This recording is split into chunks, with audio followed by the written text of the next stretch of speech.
सदर आसिफ अली ज़रदारी जे हिदायतुनि ते वर्क्स एंड सर्विसिस जे सूबाई वज़ीर हाजी अली हसन ज़रदारी कंधकोट घोटकी पुल जे कम जो जाइज़ो वरितो ऐं मसाइला मालूम करे कामोरनि तोड़े कानून लागू कंदड़ इदारनि जे आफ़ीसरनि खे हिदायतूं जारी कयूं। पुल जे कम जो जाइज़ो वठण बैदि वर्क्स एंड सर्विसिस ऐं जेलनि वारे खाते जे सूबाई वज़ीर हाजी अली हसन ज़रदारीअ खे डिप्टी कमिश्नर कश्मोर कंधकोट जी ऑफिस में DC ऐं अॾावती कंपनीअ जे CEO पारां ब्रीफिंग ॾिनी वई। उन मौक़े ते सूबाई वज़ीर हाजी अली हसन ज़रदारी चयो त कोशिशि कंदुसि त हर 15 ॾींहं अची पुल जे कम जो जाइज़ो वठां। ही मनसूबो मरहूम मीर हज़ार ख़ान बेजारणी मंज़ूर करायो।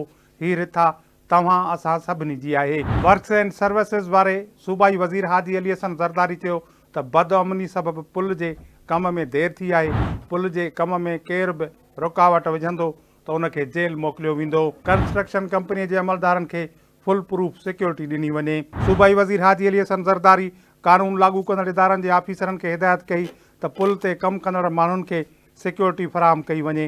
कम में रुकावटूं विझंदड़नि ख़िलाफ़ कानूनी कार्रवाई थींदी।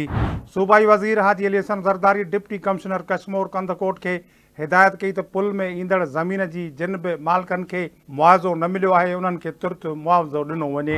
सूबाई वज़ीर हाजी अली हसन ज़रदारी चयो त सदर आसिफ अली ज़रदारी जे हिदायतुनि ते हिते पहुतो आहियां। कंधकोट घोटकी पुल जो कमु तुर्त मुकमल कयो वञे ऐं खेसि हर महीने कम जी रिपोर्ट ॾिनी वञे। हाजी अली हसन ज़रदारी जो चवणु आहे त कंधकोट घोटकी पुल अॾजण सां घोटकी ऐं कंधकोट जो पंधु घटिजी वेंदो ऐं अवाम खे बहितर सफ़री सहूलियत हासिल थींदी। सूबाई वज़ीर अली हसन ज़रदारी जो चवणो त पाकिस्तान पीपल्स पार्टी आवाम जी पार्टी आहे जेका रुॻो अवाम जी ख़िदमत में यकीन रखे थी। अवाम खे सहूलियतूं फ़राहम करण लाइ कोशिशूं जारी आहिनि।